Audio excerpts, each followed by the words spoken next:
power on your D-Class or Grizzly, turn on your battery or batteries and hold the power button until the Ariel Rider logo appears on screen.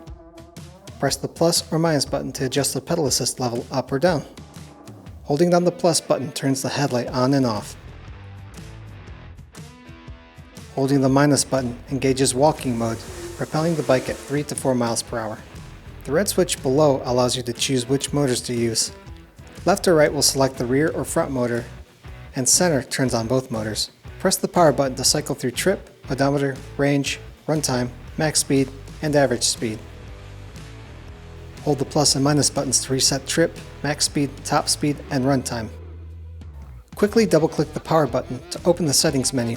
In this menu, plus and minus act as up and down, and a single press of the power button will select an option. You can change the units between metric and imperial,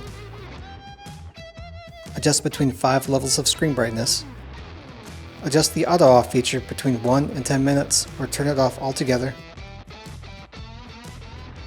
change the remaining battery display to show voltage, percentage, or turn it off, change the power indicator to display power output as current in amps or as power in watts, set the clock and date,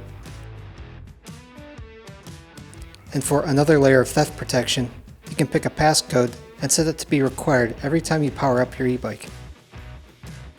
Select the ellipses at the bottom for the second page of settings. Here you can select tire diameter, which we recommend you keep at 24 inches.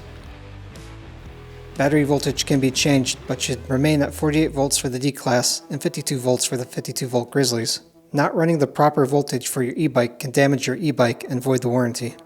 Power to the USB port at the bottom can be turned on or off.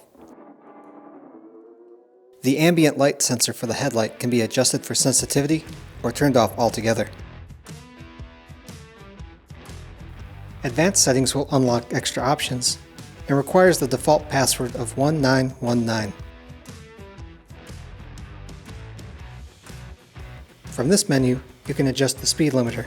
If you set your speed limit above 20 miles per hour, obey your local laws regarding Class 3 e-bikes, mopeds, or motorcycles, as your e-bike is no longer considered a Class 2 e-bike. Pedal assist levels can be adjusted between 3, 5, 9, or the factory default using the UBE option. This setting doesn't give you more power, just smaller or larger steps between assist levels. You can also view up to 10 error codes from this screen. Back on the previous settings screen, you can select factory settings, which will perform a factory reset of the system, which we don't recommend. You can also go to the information menu to view the same info available on the main screen, as well as total milliamp hours displaced. Resetting this info on the main screen also resets the info here. You can also check product information for the hardware and software versions installed, as well as battery information